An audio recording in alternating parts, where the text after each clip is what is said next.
me llegaba un mensaje del jefe, la sensación era de pánico, hasta que él mismo, y se partía de risa, decía, pensé, dice, joder, estoy reaccionando como si viniera un tigre a por mí, pero si no es un tigre. Y entonces se partía de risa y dice, y así es como aprendí a manejarlo. Porque decía, no es un tigre, hombre, que no es un tigre. Entonces ¿cómo tu cuerpo te genera una reacción irracional como que viene el tigre, que me va a morder, que me va a comer? Y empecé, ya sabes, escribir un libro es todo un camino de autoconocimiento, de introspección, de aprendizaje. Los cuentos, todo esto hace que las personas entiendan las cosas. De hecho, la mitología está así, ¿no? Son metáforas. La Biblia, todas las religiones. Entonces, he empezado a estudiar todas estas religiones en todo el aspecto que tenga que ver con el miedo y he llegado a varias conclusiones. Vamos a empezar con el miedo a la escasez, porque el miedo a la escasez, siempre la gente piensa que muchas veces es que como que no solo es tener poco, sino perder lo que tengo. La gente tiende a considerar que la vida es un juego de suma cero. O sea, que si lo tengo yo es que te lo he quitado a ti. O sea, que hay 100 monedas. Esas 100 monedas tenemos que repartirlas. Y no es así. Pero el mayor miedo yo creo que deberíamos tener, este sí que no quiero, vamos, este le tengo pánico, es el miedo a...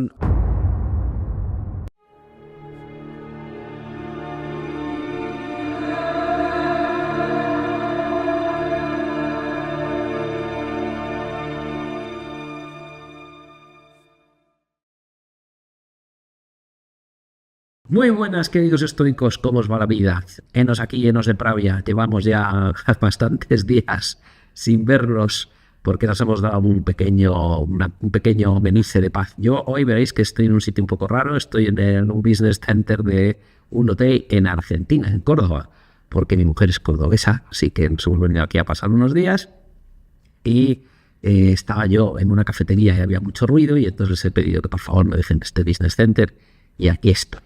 Don gran Alberto Bosquet, el estoico tatuado. ¿Cómo está usted, joven? Muy bien, Carlos, ¿cómo estás? ¿Cuánto tiempo sin verte? Estos podcasts que nos hacen crecer tanto, ¿verdad?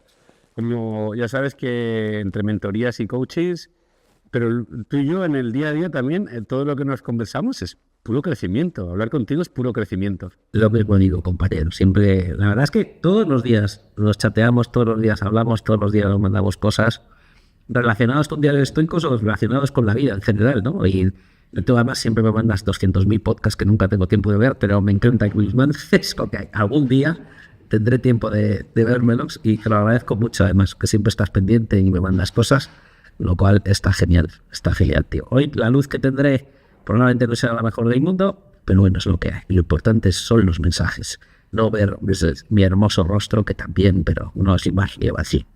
Bueno, ¿tú no te vas a volver a dejar el bigote ese mítico que tenías o no?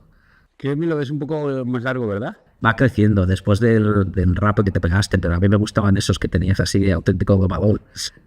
Ese será para invierno, ahora me lo veo así máximo así. Pues ya sabes cómo está yendo nuestro libro, es un espectáculo. Es el diario de estoicos, la verdad es que va camino de bestseller, sigue yendo como un auténtico tiro. Y estamos muy contentos. Ya traducido al inglés también. Del inglés todavía prácticamente no hemos vendido nada, pero tampoco hemos hecho ningún tipo de promoción ni de nada.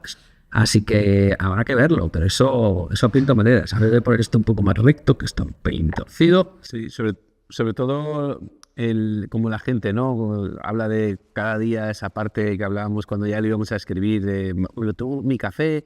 Hay gente, por ejemplo, que me habla que lo abre y dice, es que parece que está hecho este día para mí. Pero yo digo lo mismo, y para mí también.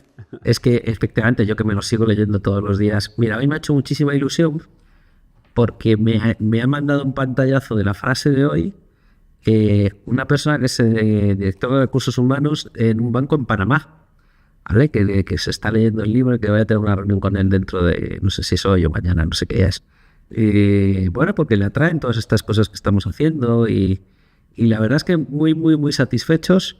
Por cierto, tenemos que mandarle, yo no lo hice al final porque me dio problemas en los libros a esta persona, porque hay 2 profesores que nos están usando el libro con sus alumnos, ¿no? Uno de universidad, otro de instituto, en México y en Argentina. Y la verdad es que nos hace muchísima ilusión y nos honra mucho el saber que hay gente que utiliza nuestro libro para eso, ¿no? Pero bueno, tú tienes ahí más libros y más historias. Yo tengo algunos en cabeza, pero tú acabas de lanzar otro. Cuéntanos un poco de este nuevo libro tuyo. La verdad que este se llama, le he puesto al final entrenamiento fuerte y flexible, el método integral de movilidad, fuerza y mentalidad, Bamboo Gym. Es un poco largo el título, pero bueno, ya sabes, todo lo que tenga que ver con SEO y que llegue a la gente es básico. Y ha sido muy fácil de escribir, Carlos, porque lo tenía dentro. Son años de entrenamiento, y sobre todo es un libro que yo aconsejo mucho a la gente porque es un libro que trata mucho de filosofía. Mucho más allá del entrenamiento. Este no es un libro donde vas a ver ejercicios y vas a ver... haz este muñequito, ¿no? Que te dice este ejercicio, esto. No tiene nada que ver con eso. Tiene que ver con la experiencia real de lo que es entrenar, de lo que es cuidar tu cuerpo, de lo que es la mentalidad, forjar el carácter en el entrenamiento, cómo entrenar esa movilidad y esa fuerza. Todo siempre con relatos de la historia griega. Siempre meto relatos de este tipo. Y bueno... De cómo hacer los ejercicios y de... Sí. Las fotos que ves realmente son fotos que tienen que ver con algunos ejercicios que yo hago. Por ejemplo, si te hablo del handstand, que es el pino, y te hablo de por qué hago eso, cuál es la esencia, cuál es la finalidad, pues salgo yo haciéndolo, pero no te va a decir exactamente cómo hacerlo. Para eso luego ya está la aplicación, que es el online. Vale, por eso, o sea, porque yo creo que tú tienes ahora mismo Bamboo Gym, que es el libro, pero tienes sobre todo el programa, ¿no? Cuéntanos un poco eso. Sí, realmente el libro ha nacido por el programa. O sea, el libro ha nacido... Mira, yo creo que todos los libros que leo sobre entrenamiento, es muy difícil que un libro te pueda enseñar de entrenamiento. Necesitas estar ahí con el entrenador para que te diga cómo, cuándo. ¿Me explico? Entonces, los libros te dan un conocimiento, pero no te dan esa experiencia para trabajarla. Es muy difícil. Lo que pasa es que las tecnologías, lo que nos han dicho los entrenadores es que, como ahora yo con una aplicación, puedes ver todos los días lo que hay y vas a ver el ejercicio paso por paso con repeticiones, explicándote exactamente qué es lo que quiero que sepas de ese ejercicio y cómo entrar en ese ejercicio. Y cuando conseguí hacer todo el año de programación de toda una vida, la condensé en un año, que es la que yo entreno año tras año y le doy la vuelta, porque aquí la idea es que tienen ejercicios que son muy exigentes. No hablo de exigentes en fuerza, de exigentes en ser un gran atleta, sino exigentes de la persona que te conviertes para llegar a hacer esos ejercicios. Entonces, claro, esto no se necesita ni un año, ni 2, ni 3, sino que hay muchos ejercicios que yo todavía estoy intentando hacer llegar. Madre de Dios, me has asustado ahí. ¿Me debo asustar o no? ¿Yo podría hacerlo? No. Sí, todo el mundo lo podría hacer, pero el caso es la montaña, ¿cuánto vas a tardar en subirla? Vale. Pero y en la aplicación me dice, esto es para principiantes, esto es para tal o no. O yo lo veo. No. Este entrenamiento realmente, o sea, yo lo he aplicado a todos mis alumnos, han pasado cientos y cientos y cientos, y todos hacen Bamboo Gym. Pero eso es. Hay que trabajar mucho la frustración también, porque hay ejercicios que yo lo cuento en el libro, que hay personas que llevan toda la vida entrenando y cuando yo les propongo hacer determinados ejercicios, mi tutía. Y hay que trabajar, por ejemplo, un pino, o tú mantenerte aquí en un pino en equilibrio absoluto, vas a tener que tener fuerza en las muñecas, concentración, una buena respiración, mucho más allá de músculos. Perfecto. Y cuéntame, porque yo me lo cuéntanos que el origen, ¿por qué le llamas Bamboo Gym y cómo surge todo esto? Sí, Bamboo Gym viene de la raíz de fuerte y flexible, como el bambú, ¿verdad? Como ese roble rígido. Yo me di cuenta, entrenando, me hice mucho daño en la espalda y me roto también el talón de Aquiles. Y con los años me di cuenta que entrenar lo único que te hace es hacerte fuerte en una serie de movimientos, pero cada vez que tú entrenas más, lo que estás haciendo también es hacerte más rígido, más duro. Y cuando una persona es dura, se rompe, tanto física como mental, ¿eh? Entonces yo hablo, por ejemplo, del carácter en el entrenamiento, es ese carácter que te hace ser fuerte, ¿no? Entrenando también. Y Bamboo Gym nace de eso, de fuerte y flexible, y de mis 2 gatos también. Ahí está también, tus 2 gatos. ¿Por qué tus gatos?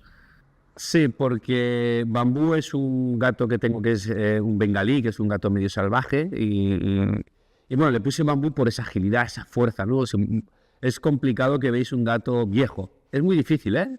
Pero es ¿por qué? Por la simplicidad de que ellos entrenan constantemente la movilidad y la fuerza en conjunto. Entonces, tanto Bambú como la otra pequeñita que vino de la calle, que se llama Boo, las 2 juntas se llaman Bambú, y ese es como el nombre completo. Vale, pero la primera es la que no se deja coger y es anisca y va a su bola, ¿o no? Eso es. Esa es la segunda que llegó a casa, esa la cogí. Sí, el primero fue Bambú y ella la cogí porque un día me vino un insight de esos que nos vienen, hermano, y pensé, pobre Bambú, lo tengo aquí encerrado, desespero, lo tengo aquí encerrado en una jaula, realmente, que es mi casa, y no va a encontrar nunca la sensación de enamorarse o tener una gatita. Entonces dije, tengo que encontrarle una gata. Y así llegó. Qué bueno, macho. Muy bien. Bueno, y estás también con el siguiente libro que todavía no lo vas a lanzar, pero ya lo tienes casi terminado. Yo estoy viendo las portadas y son absolutamente espectaculares. El tema me parece brutal. De hecho, hoy vamos a tocarlo, ¿no? Vamos a tocarlo. Sí. ¿Y de qué va? Cuéntanos. Bueno, pues va del miedo, ¿no? Entonces, tanto hablar con gente de esto, del miedo, me surgió, me nació, y hablando contigo, oye, ¿por qué hacemos esto, no? Y empecé, ya sabes, escribir un libro es todo un camino de autoconocimiento, de introspección, de aprendizaje, y así ha sido en este libro. Y lo he enfocado, siempre los enfoco con la mitología griega, porque yo creo que las personas, esto se ha perdido mucho, ¿no? El inconsciente, los cuentos, todo esto hace que las personas entiendan las cosas. De hecho, la mitología está así, ¿no? Son metáforas. La Biblia, todas las religiones. Entonces, he empezado a estudiar todas estas religiones en todo el aspecto que tenga que ver con el miedo y he llegado a varias conclusiones, ¿no? Bien, muy interesante. Pues sí, pues vamos a hablar un poco del miedo, ¿no? Y también surge estos días, yo he tenido mis miedos, ¿no? Y los compartía contigo. Digo, buah, estoy agobiado, tengo miedo, estoy comprándome una casa a ver si al final sale en Emiratos, entonces no sé qué, y tengo que vender no sé cuántos, etcétera, tal, y las hipotecas, y no sé. Y la verdad es que tenía miedo, y sigo teniendo cierto miedo con un montón de cosas, ¿no? Y me estaré equivocando, no me estaré equivocando, estoy haciendo lo correcto, estoy no sé qué, me estoy descapitalizando, conseguiré no sé qué, tal. O sea, como se te disparan un montón de miedos, y tú a su vez también tenías tus miedos que te aparecen, ¿no? Entonces, lo primero es, oye, todos tenemos miedo en algún momento, ¿no? Esto es así y está dentro de la naturaleza humana. Y entonces, aunque nosotros muchas veces tratamos de ayudar a la gente a controlar sus miedos, oye, nosotros también tenemos los nuestros, ¿vale? Y es inevitable. Y a mí una definición que siempre me gusta mucho y que yo creo que la hemos dicho en Diario Estoicos algunas veces, que es la felicidad es la ausencia de miedos. Y yo creo que por eso no existe la felicidad plena, que siempre tienes algún miedo por ahí, ¿no? Pero en la medida que vas trabajando tus miedos, pues consigues que esa felicidad cada vez sea más duradera, más constante, más estable, ¿no? Y tú, que ahora te has convertido en un experto en miedos, ¿qué conclusiones o qué ideas principales tienes tú sobre gestión del miedo? Al miedo hay que enfrentarse. El miedo hay que enfrentarse. Y si te lo enfrentas, lo vences. Lo que no puedes es girar la cabeza y hacer como que el monstruo grande y negro que hay ahí no está. No, se queda en el armario, como cuando éramos pequeños se queda ahí. No. El miedo hay que mirarlo de frente y observarlo y hacerle frente. De hecho, el libro al principio se llamaba Manual de Estoicismo para enfrentarse al miedo. Y lo he cambiado para vencer al miedo. Porque uno puede enfrentarse, pero necesitas vencerle. Y te diría que hay un único miedo absoluto, que es el miedo a la muerte. Todos los demás son máscaras, son diferentes hidras que salen de ese miedo principal, que es a la muerte. Y observarlo, saber por qué, reflexionarlo, y una vez lo reflexionas, tomar acción, ¿no? Eso es lo que te diría. Interesante lo de la muerte, porque yo, por ejemplo, yo no creo que tenga miedo a la muerte. Y sin embargo tengo miedo a otras cosas. O sea, entonces, pero probablemente tú dices, oye, el miedo primario es el de la muerte. No lo sé, puede que sí, puede que no lo sé. Pero, de hecho, como sabes, todo el tema de muerte y tal es algo que trabajo, y trabajo con clientes o con clientes incluso que están muy enfermos. Yo creo que yo no tengo miedo a morirme. De verdad lo creo, creo que no tengo ningún miedo a morirme. Sin embargo, hay miedos muchos más mundanos que me atacan, ¿no? Y es verdad que siempre están ahí, toc, están aquí como... Y un poco lo que dices tú de que también lo hemos comentado una vez, ¿no? Esa parte de hay que enfrentarnos a los miedos, y yo creo que ante un miedo tenemos cuatro tipos de actitudes, ¿no? La primera es huir de él, la segunda probablemente es negarlo, pero cualquiera de estas dos es infantil y además va a seguir estando, o sea, aunque yo lo dije o huya, el miedo va a seguir ahí.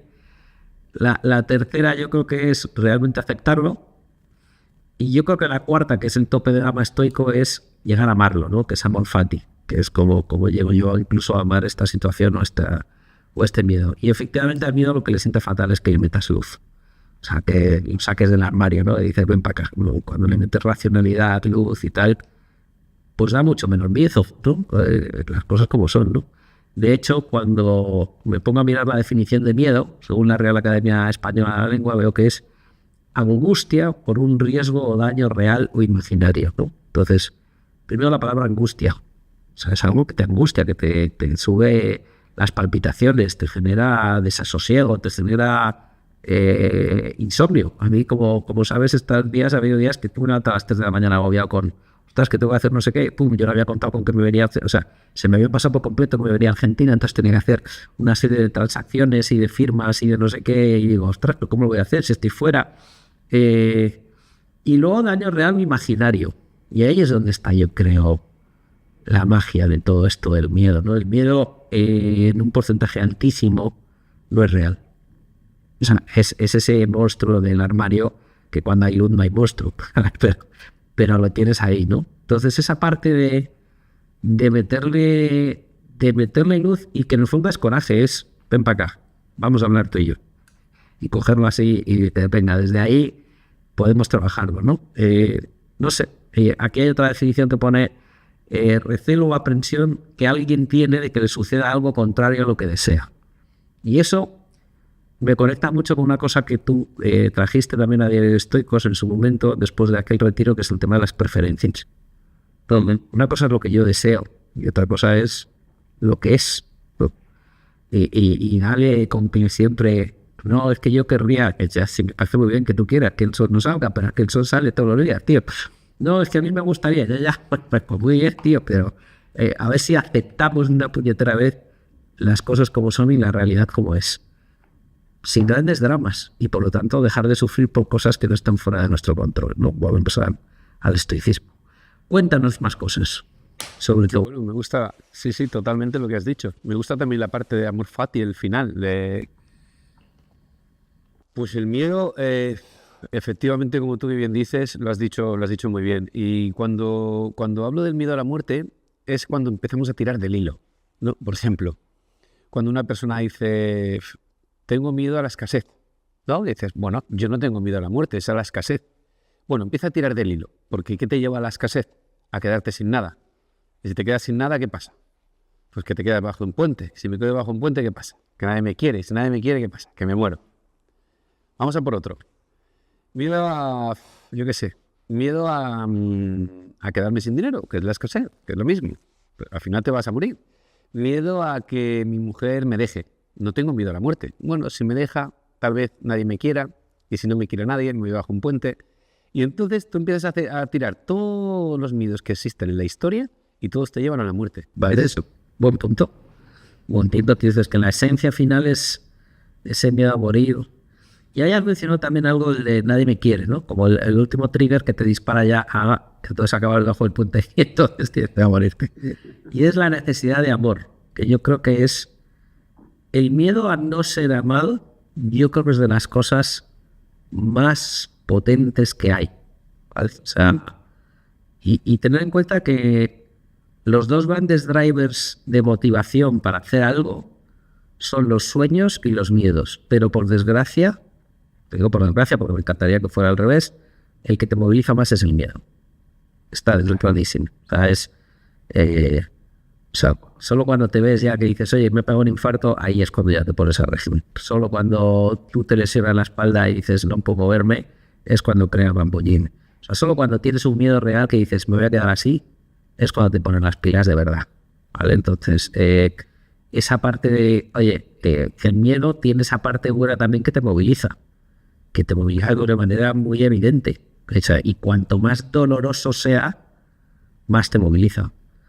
Pero al final, mucho, porque me he desviado ahí, tiene que ver con esa parte de no sentirte querido, de que algo te limite tanto que realmente acabes debajo del puente y luego nadie te quiere y te acabas muriendo. ¿Vale? Entonces, esa necesidad de afecto, que incluso en la propia pirámide de Maslow, aunque siempre os digo que Maslow nunca lo pintó como una pirámide, aunque ha pasado la historia como una pirámide de Maslow, la necesidad de ser queridos, pues está, después de las necesidades básicas, pues lo tenemos, ¿no? Y es muy humano. Necesitamos sentir amor y necesitamos tener la capacidad de amar, porque si no, sufrimos una barbaridad, ¿no? Y es uno de los grandes miedos humanos y eternos que hace que la gente busque la gloria, que hace que la gente busque hacer mil cosas para ser querido. Y volvemos a la gestión del ego también, y toda esa parte de gestionar el ego bien o gestionar el ego mal, ¿no? E empezar a hacer cosas que no tienen ningún sentido, pero porque eres adicto a que se te reconozca, a que se te quiera, a que tengas algún tipo de vínculo ahí. Jo, que parlo en chino estoy yo y cuéntame cosas. No, está bien porque como yo estoy muy metido con mi ombligo de todo lo que he estado aprendiendo y estudiando, ahora veo otras cosas y me resulta muy enriquecedor. De aquí vienes al miedo al rechazo. Este es uno de los miedos. Y fíjate que este primer miedo al rechazo viene... el miedo nace, hasta donde yo sé, siempre hasta donde he estudiado ahora, donde me he investigado, tal. El miedo nace en el primer grito. O sea, en el primer grito. O sea, biológicamente. Tú cuando estás en la semilla, cuando estás en la matriz de la madre y estás creciendo, tú ahí no tienes miedo. No existe. Tú estás ahí, te gustaría quedarte toda la vida. Pero cuando te sacan de la barriga de tu madre, hay un cordón umbilical que cortan y ahí ¿qué te hacen hacer? Acuérdate, te dan una palmadita para que llores y respires y ahí la separación. A partir de la separación ya tienes que tener alguien que te dé beber, de comer, que te cuide, porque tú eres un bebé blandito y flojo. Entonces lo que vas buscando, amor. Constantemente amor, para que mamá te dé la teta. Constantemente, y así te tiras años, y es el niño que patalea, y es el niño que no sé qué, y es el niño. Entonces, durante toda la vida, o sea, ese amor lo vas buscando sin darte cuenta. Y ahí es donde viene el miedo al rechazo. ¿Qué pasa? ¿Qué pasa si me rechazan cuando soy recién nacido? Pues que no como, que no bebo, que me bajo un puente y que me muero. Es que es siempre lo mismo. Entonces, yo me lo doy cuenta, Carlos, por ejemplo, cuando... Mira qué simple. Cuando, por ejemplo, la típica cosa que es un rechazo, que alguien te dice un no y ya... o te pasa algo en una firma que hoy no va a ser. Eso es rechazo. Entonces, cuando tú te das cuenta que no pasa nada, que te rechacen, que no pasa nada, que no te den likes en Instagram, que no pasa nada porque no le caigas bien a una persona, entonces te das cuenta que ese miedo es inventado ahora mismo. Y eso es lo que pasa con los miedos, que la mayoría son todos constructo de tu propia mente. El miedo real, el de verdad, es cuando te viene un jaguar de frente, un coche a 150 kilómetros por hora para atropellarte. Pero lo demás es todo inventado. Y por ahí van las cosas de los miedos. Oye, ya has dicho muchas cosas muy interesantes que me gustaría construir sobre ellas, ¿no? El primer miedo, ¿no? El primer grito, ¿no? Dices, viene el primer grito. Y es verdad que ahí me he conectado con... Bueno, pues yo, como sabes, tengo 2 hijos adoptados y 2 hijas biológicas, ¿no? Y no es lo mismo incluso cuando uno de tus hijos ha nacido de los biológicos y ha tenido que, según nacer, que estar en una incubadora, pues desarrollan otro tipo de... necesitan un afecto que son diferentes, porque no tuvieron ese afecto inmediato, porque los separaron de la madre y tuvo que estar en la incubadora en tiempo, y eso marca determinados aspectos de su carácter. ¿Sí? Porque no tiene una carencia afectiva, porque no la tiene, pero sí que tiene ahí un vínculo que en los primeros orígenes pues no lo tuvo desarrollado como de una manera natural, ¿no? Sabes que ahora se fomenta muchísimo el piel con piel, ¿no? Y según naces, ¡pum!, te imponen, ¿no? Y de hecho ahora, estudiando psicología, como sabes, pues te hablan mucho de eso, ¿no?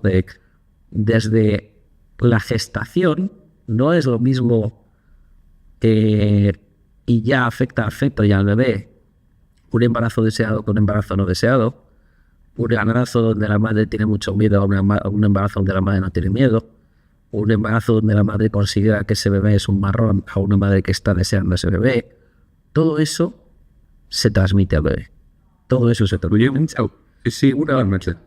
Y el momento del parto también. No es lo mismo cesárea que parto natural. Parto natural tiene una parte de sufrimiento, el cerebro, o sea, los huesos del cráneo se tienen que apretar de una determinada manera, pero hace también que se liberen unas hormonas y que se oxigene. Entonces, los niños que nacen por parto natural tienden a ser más vivos desde el minuto 1 que los que nacen por cesárea. Lo que te diga de un pego y de un pego, de piel con piel, o tienen que estar en incubadora. Dime, ¿qué? Y además, ahí en esta parte que dices, también hablando de fisiología, la madre naturalmente le deja unos fluidos que tienen que ver con toda la microbiota, etc. 100%, 100%. O sea, el pasar por el conducto hasta que sale tiene una serie de beneficios. O sea, que la naturaleza es muy sabia. Está así, que efectivamente también, gracias a Dios, hemos evolucionado, porque si un bebé no hay manera de que hubiera salido de manera natural, se hubiera muerto. Entonces, si hay que hacer necesaria, se hace necesaria y se acabó. Pero pierde cosas. Es un hecho, pierde cosas por el camino, ¿no? Eso es así, no es la manera natural de hacerlo, ¿no? Y luego, sobre niños adoptados, que también he leído mucho, pues tú ves cómo hay determinadas cosas que si pues un bebé ha estado en un centro de acogida desde muy temprana edad y a lo mejor va su madre a visitarlo y tal, hay bebés que desconectan. Según ven a la madre, se duermen. Porque tienen un cierto rechazo, saben que algo ha pasado. Y quiere, sí, por ejemplo, el desconectarte, el dormirte, es como no quiero saber nada de esto. Y eso es un mecanismo que funciona y es humano. Es decir, el sufrimiento es tan grande que desconecto. No quiero. ¿Vale? Entonces, fijaros cómo el cuerpo o el cerebro es suficientemente inteligente como para detectar sus miedos y busca mecanismos para salir de ellos. Busca mecanismos para no estar ahí, ¿no? Y luego otra cosa que has mencionado, lo del tigre, ¿no? Que viene el tigre o viene el león que me ataca. Me ha hecho gracia porque trabajando con un grupo de empresarios hace unos días, ¿no? Que sabías que vine a hacer otra cosa en otro lado y tal, uno me contaba, es una persona que le va muy bien, vendió su empresa en su momento y él ha decidido que quiere seguir trabajando, ¿no? Y entonces dice, estoy trabajando en una de las empresas con peor ambiente de todo Rusia. Digo, anda, qué interesante. Y el tío se partía de risa.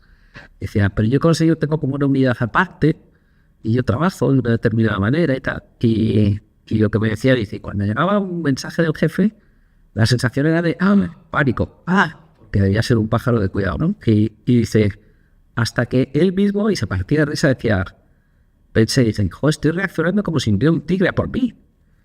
Claro. Y decía, pero si no es un tigre. Y entonces se partía de risa y dice, y así es como aprendí a manejarlo. Porque decía, no es un tigre, hombre, que no es un tigre. Entonces, ya hasta entre su propio equipo se lo contaba y decía, no os asustéis que no es un tigre. Entonces, ¿cómo tu cuerpo te genera una reacción irracional como que viene el tigre, que me va a morder, que va a comer? Y tú te ves que estás sobreexcitado, como que dices, oye, que no es un tigre. Pero lo ves como un tigre, tu cuerpo reacciona como un tigre y no es un tigre, ¿no? Y ahí es donde entra el mindfulness, que es la atención al cuerpo. ¿Te dices tú? Correcto. Que te da esa sensación de, hostia, ¿qué me está pasando aquí? Emoción. ¿Qué emoción? Miedo. ¿Qué miedo? ¿De dónde viene? La imaginación, ¿no? Totalmente. Yo creo que ahí toda esa parte de mindfulness, que por cierto estoy leyendo el libro de Marta, que es una maravilla, ¿no? ¿Cómo se llama? ¿Cómo se llama? Despertar ahora. Te iba a decir despertar ahora, pero no estaba seguro. Despertar ahora, de Marta Chuya. Maravilloso libro, os lo recomiendo, ¿no? Y esa parte de la meditación de darte cuenta de fíjate la sensación que me genera esto.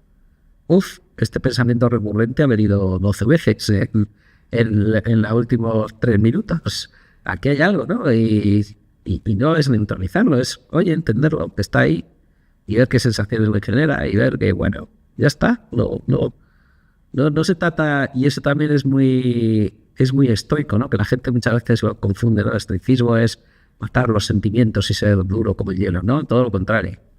Es reconocer que tienes una serie de sentimientos y manejarlo. Y esos miedos, ¿no? Lo que decíamos, que yo he tenido muchos miedos, tú has tenido los tuyos. No sé, es que nos va a tocar manejarlos. Entonces, dejemos de mirar para otro lado porque van a seguir por ahí, van a seguir por ahí rondando. Y si te los tomas con humor de, venga, anda, vente para acá, que vamos. Porque es parte de ti y el miedo a que no te cojan tigre, pues tiene un punto, porque si no, si cada vez que veamos un tigre decimos, anda, mira un tigre, pues hubiéramos durado lo que yo te digo, a mí nos hubieran cogido vivos. De hecho, Marta en el libro lo habla como martillo pilón. Los pensamientos estos son como martillo pilón, pum, pum, pum, pum, pum, y es así. Y te meten ese martillo pilón. A mí, por ejemplo, pero claro, como con mucho, hay la creencia de que el estoicismo es como pues eso, ¿no? Esa persona sin sentimientos, etcétera. No, al revés. O sea, a mí me encanta conocer mis emociones, saber de qué van. La única diferencia que hay aquí es qué haces con ellos y cómo te comportas. O sea, no te tires por los suelos creyendo que todo te pasa a ti, que el universo va en contra tuya, sino ponerle cara y vencerle, ¿no? Enfrentarle y vencerle. Ese es el estoicismo. Sí, eso me ha conectado con nuestra amiga Eva, ¿no? Cuando nos vemos en Firewalking, que me gusta mucho que siempre ella dice, venga, va, sí, venga, va, eso es expresión. Eva, un abrazo para ti. Y es, venga, va, lo que sea, venga, va, vamos a por ello, ¿no? Y ella es muy de acción de pam, pam, pam, pam. Y efectivamente es un tema de, venga, va, que venga para acá, si no, no hay problema, tenemos que ver. Y lo hablábamos tú y yo esta semana que bajamos el estoicismo a nuestra propia esencia, que al final el estoicismo no es más que ponerlo en práctica, la filosofía. Y lo habrás hecho con todo, ¿no? Como lo hablábamos, oye, pues, ¿qué es lo peor que me puede pasar? ¿Qué voy a hacer con esto? ¿Qué voy a hacer en este marrón? Entonces me empiezas a dar la filosofía y qué está bajo mi círculo de influencia, qué no está bajo mi círculo. Y al final van saliendo las cosas, porque las cosas van saliendo. Van saliendo, pero efectivamente hay veces que estás como en la mitad de la tormenta y no eres capaz de ver más allá de eso, ¿no? Y hay veces que claro que es absurdo, pero que piensas que es casi el cosmos contra ti, ¿no? O sea, es decir, oh, ¿qué más me puede pasar? Es que no puede ser. Todo me pasa a mí y te sientes como la pantera rosa con la nube que te persigue, ¿no? Que siempre está. Y en el fondo cuando coges un poco de perspectiva y dices, oye, claro, el cosmos no tiene otra cosa que hacer que andar jodiéndome a mí en un tema de una hipoteca de Emiratos Árabes. Estamos todos locos. O sea, es decir, bueno, pues hay que manejarlo y ya está, ya solucionar esto y solucionar lo otro y no sé qué. Bueno, sí, pero efectivamente en el momento, y es humano, te sientes ese pequeñito y encima te empiezas a hacer la pregunta probablemente más inadecuada cada vez que te pasa algo, que es ¿por qué a mí? ¿No? El por qué a mí yo creo que es de las cosas que más daño hace, ¿no? O sea, claro, incluso si te pillas una enfermedad, si te pasa ¿por qué a mí? ¿Por qué a ti? ¿Y por qué no? O sea, es decir, ¿y por qué a otros sí y a ti no? O sea, es decir, los porqués estos generalmente te llevan a una situación que realmente no te aporta. Y hasta aquí termina este capítulo y dirás, pero si queda lo más importante y lo más chulo. Pues bueno, todos los capítulos los generamos en Diario de Estoicos para que los puedas ver. Entra en Diario de Estoicos, que es nuestra comunidad, y podrás ver los capítulos hasta el final.